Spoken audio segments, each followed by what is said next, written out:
Hotfix 25.7.4 and 4.1 is live on PC. To start this video off with a bang, universal medallions are no longer universal, in that you cannot use them to increase your standing with Tashin and the Conclave. DE has stated this is due to, quote, internal discussion and player feedback because it didn't feel right to add a PvE path for a PvP game mode, especially towards those who have actively played Conclave to get their standing. But they also added, apologies for the chain yank. For those who did not see the last week in Warframe episode, this was foreshadowed when Steve replied to a Conclave player's tweet last week after the announcement that the universal medallions would be coming and would be usable in Conclave, Samaris, and the Vent Kids in a future hotfix. That hotfix has come, and it ain't happening for Conclave. Thanks, random Conclave player. I'm glad you're the only one still playing. Anyway, that's done. I guess we have another HEMA situation, so let's continue. But with a light at the end of the tunnel, universal medallions can be used at Samaris and the Vent Kids. Gauss's battery meter now builds when reviving a teammate. They fix firing the Exegus at the right time as Gauss's red line is activated, causing you to be able to fire it continuously without needing to reload.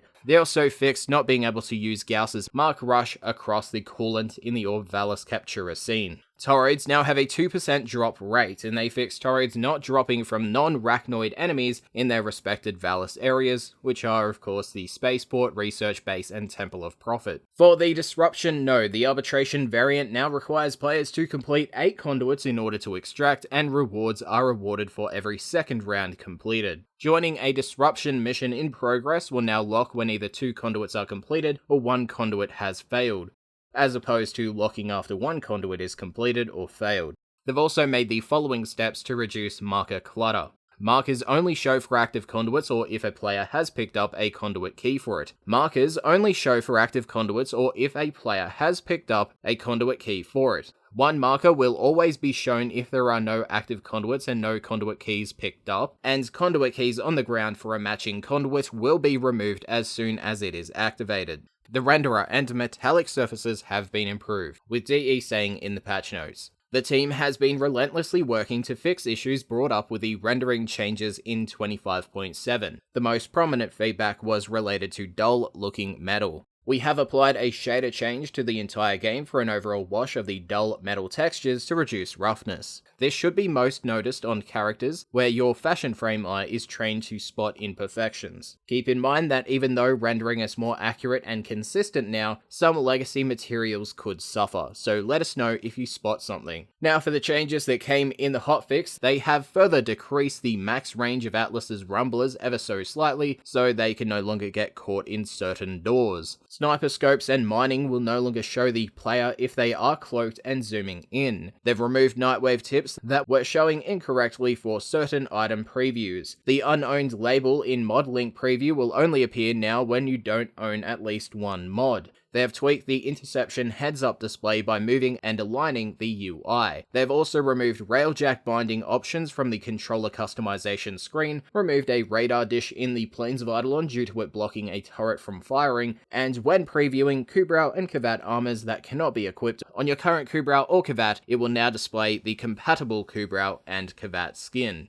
And for the lovely Shawzin, they added a custom keybind setting for keyboard and controller. Keyboard defaults have also changed, so fret keys have been moved from mouse to arrow keys, and for controller defaults, exit is now the start button. It is unbindable, so it does not cause accidental Shawzin exits. Notes are also defaulted to the bottom 3 buttons. They've also returned the unique open and close sounds for the Nalumbo Shawzin. They fixed a chosen Shawzin not retaining when switching to a different Shawzin. They fixed a second player equipping a Shawzin with different notes, resulting in your notes being overwritten, an inability to reload if you play the Shawzin with less than max ammo on your equipped weapon, an inability to be gifted a different type of Shawzin than the one you already own, and they fixed the, you guessed it, Shawzin no longer playing notes after playing for a prolonged time. And for the overall game fixes, they follow. They fixed enemies in Nightmare missions spawning at different levels than advertised in the star chart UI. Corpus Mankers not spawning in the Prophet Taker fight. They fixed momentum from your Warframe being carried through to your operator if you transferred and then void dashed. An issue where Cloudwalker being deactivated would launch Wukong in the direction he was traveling before activating it. He now maintains the momentum that he was traveling with during Cloudwalker. Nova's antimatter exploding prematurely when aiming with your gun and looking down a bit, Ivara's sleep arrow sometimes causing birds to fall through the ground, Nezha's pyroclastic flow augment kicked fire, remaining indefinitely and damaging enemies when Nezha dies and respawns. Mirage's Hall of Mirror clone kills not counting toward kills for relevant challenges and acts, the ability to install an Umbra and Aura Former on Archwings and Sentinels, mod drops no longer showing in the codex, bundle dioramas for operator cosmetics not applying your operator attributes, they once again fixed sigils not stacking in your inventory when obtaining multiple copies, they fixed Archwing enemies having behavioral problems when at certain exact distances away from the player, Archwing enemies that move while facing the target having problems if directly underneath or over the target. They fixed opening a look link while in the main menu using a controller, resulting in the preview being overly dark. They fixed part of Harrow's reliquary Thurible being visible when loading into missions,